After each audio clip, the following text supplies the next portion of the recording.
नमस्कार, आप सभी का डीजी स्कूल में स्वागत है। आज हम लोग संस्कृत में संस्कृत व्याकरण पढ़ते हैं। आज का मेरा टॉपिक है संस्कृत व्याकरण का अव्ययम।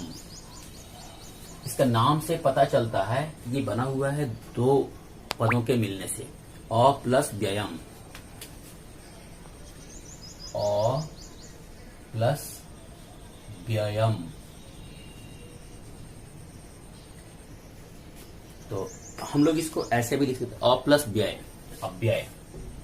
अ प्लस व्यय बराबर अव्यय।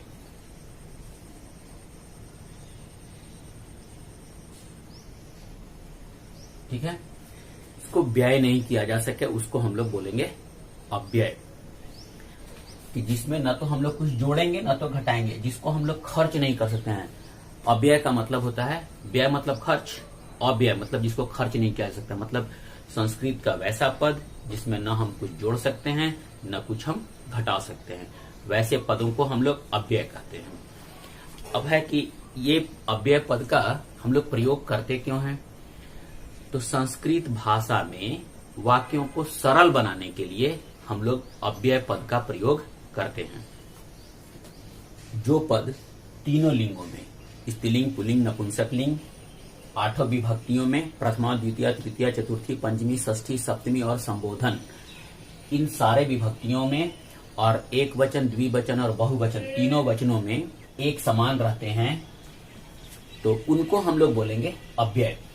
दूसरे शब्दों में भी हम लोग इसको कह सकते हैं कि जिन पदों में किसी भी परिस्थिति में कोई परिवर्तन नहीं होता है, मतलब हम लोग उसमें कोई भी चेंज नहीं ला सकते हैं, उन पदों को हम लोग बोलते हैं अव्यय पद। क्लियर है ये? तो हम लोग यहाँ पर इसका देख लिए। संक्षेप में हम लोग कहेंगे कि वैसा पद जिसमें कोई परिवर्तन नहीं होता है, न हम लोग जोड़ सकते हैं न घटा सकते हैं, वैसे पद को अव्यय पद कहते हैं।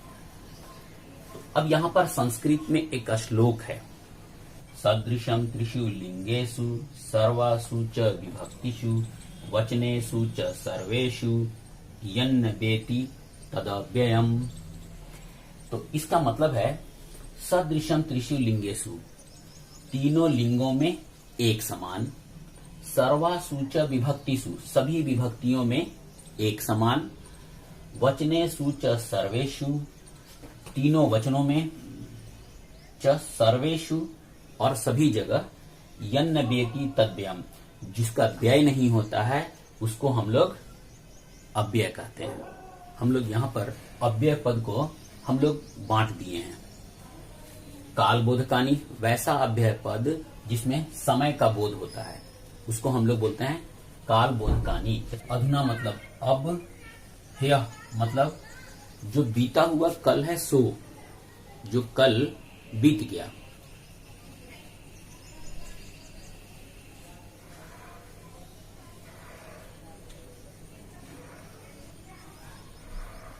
अश्व, स्व का मतलब आने वाला कल, आने वाला कल।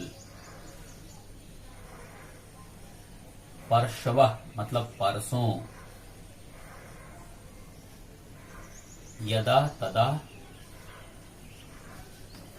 परसों, यदा मतलब जब और तदा मतलब तब। तो हम लोग इसको बोलेंगे कि ये जो ये सारा का सारा अव्यय है, अधुना, ह्यः, श्वः, परश्वः, यदा तदा, ये काल को, समय को बोध कराते हैं, इसलिए इसको हम लोग काल बोधकानी अव्यय पद कहते हैं। इसके बाद है स्थान बोधकानी, वैसा अव्यय पद जिससे हम लोग को स्थान का बोध होता हो, उसको हम लोग बोलेंगे स्थान बोधकानी। जैसे अत्र, सर्वत्र, अन्यत्र, तत्र, अन्तः, बहिः, यत्र, इतः, ततः, इतस्ततः। तो अत्र का मतलब हम लोग को पता है क्या होता है, यहां, सर्वत्र मतलब सभी जगह,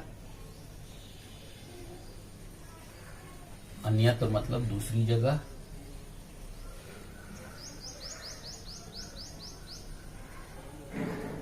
तत्र यहाँ वहां,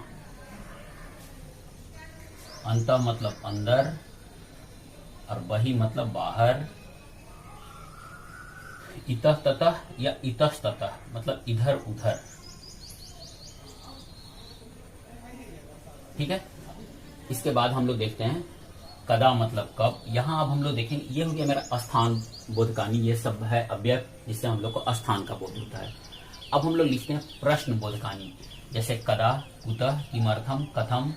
कदा मतलब कब, ये प्रश्न बोध कराता है। कुतः कहां से, कुतः मतलब कहां से, किमर्थम मतलब किस लिए, कथम मतलब कैसे। तो हम लोग यहां देखें, कदा मतलब कब, कुतः मतलब कहां से, किमर्थम मतलब किस लिए, कथम मतलब कैसे। ये सारा का सारा जो भी अव्यय पद है, इससे हम लोग को प्रश्न का बोध होता है। इसके बाद हम लोग अब देखेंगे प्रकीर्णानी। प्रकीर्णानी का मतलब है जब वो कोई भी वाक्य को पूरा कराता है, वाक्य इसके बिना पूरा नहीं होता है, तो उसको हम लोग बोलते हैं प्रकीर्णानी। इसको लिख सकते हैं, प्रकीर्णानी को वाक्य की पूर्ति के लिए इसका प्रयोग होता है।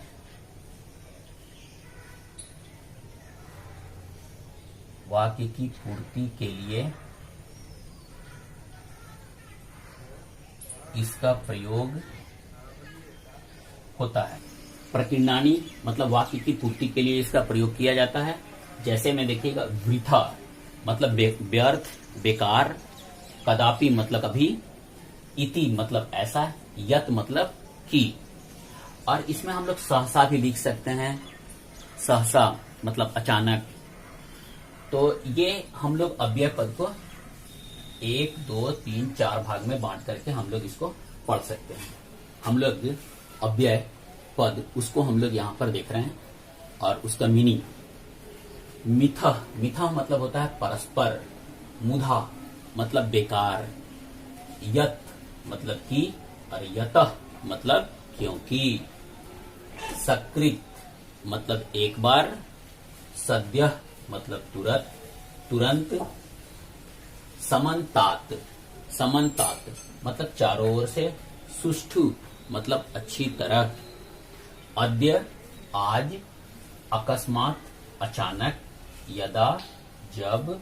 कदा कब। तदा तब। सर्वदा हमेशा। कुत्र कहां। कुतः कहां से।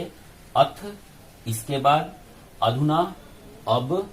अंतरेण बिना। भूय बार बार। इतस्ततः, इतस्ततः या इतः ततः मतलब इधर उधर। इत्थम इस प्रकार। एकदा एक बार। कथम, कथम कैसे, क्यों। कदापि कभी। यावत जब तक। तावत तब तक। निक्षा समीप या निकट। ह्यः मतलब बीता हुआ कल। श्वः मतलब आने वाला कल। और सह मतलब साथ। मनात् मतलब थोड़ा। अग्रतः आगे से। अचिरम शीघ्र। अजस्रम, अजस्रम, अजस्रम निरंतर। अंतर भीतर। अतीव बहुत। अंतरा बीच में। अन्यत्र दूसरी जगह। अन्यथा दूसरी तरह। कथंचित किसी प्रकार। ध्रुवम निश्चय ही। नक्तम रात को। पृथक अलग। ये इतना अव्यय पद हम लोग यहाँ पर मीनिंग भी हम लोग देख लिए। आप इसको एक बार अच्छी भली भांति पढ़ लीजिएगा और ये अर्थ को याद कर लीजिएगा, और ये जान लीजिएगा कि ये सारे शब्द जो हैं ये अव्यय पद हैं। अव्यय का वाक्य में प्रयोग करके देख लेते हैं। जैसे लिखा हुआ है इतस्ततः, इसका मतलब होता है इधर उधर।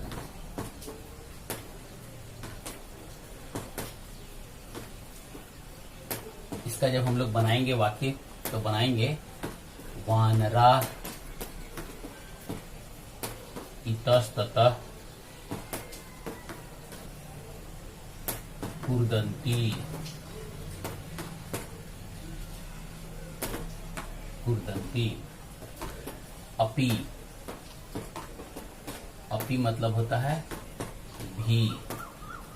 इसको जब वाक्य में बनाएंगे त्वम अपि पट, त्वम अपि पट। इसके बाद हम लोग दूसरा लेते हैं उच्चय। उच्चय तो इसका मतलब होता है जोर से, जोर से। लिखेंगे सिंह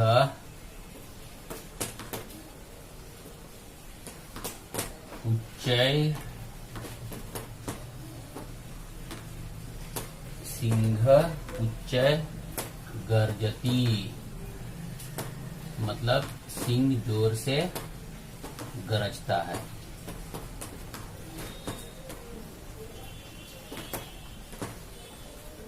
धुना का मतलब होता है अब। अहम अधुना गृहं गमिष्यामि।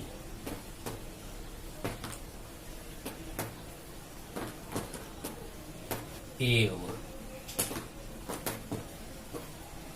एव का मतलब होता है ही। सह एव कार्यम करिष्यति।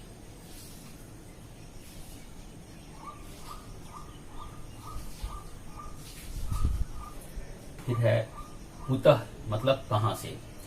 तो इसका हम लोग लिखेंगे भवान कुतः आगमिष्यति।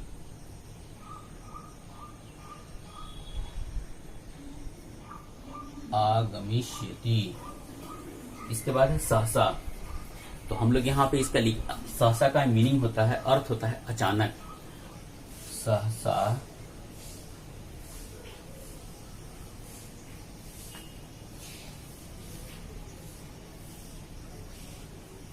श्यामः अवदत्।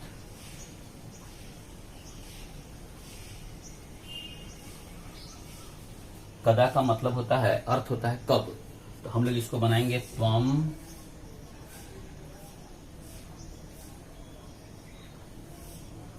कदा गमिष्यसि।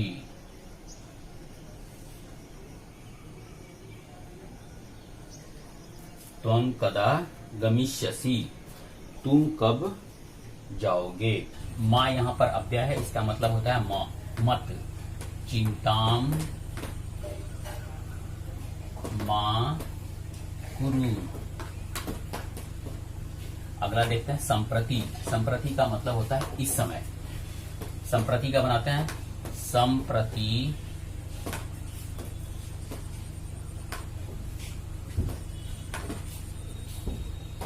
एकस्य कार्यक्रमः करणीय। करणीय संप्रति एकस्य कार्यक्रमः करणीय। कदापि, कभी भी। अहम कदापि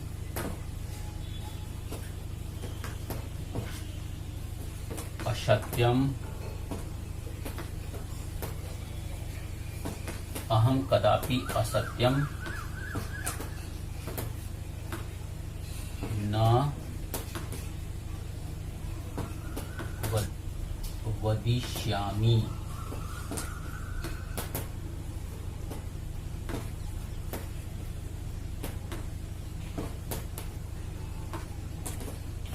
हम लोग यहाँ पर ये बहुत सारा वाक्य भी देख लिए बना करके, और बाकी का वाक्य आप लोग अपने से खुद बनाइएगा।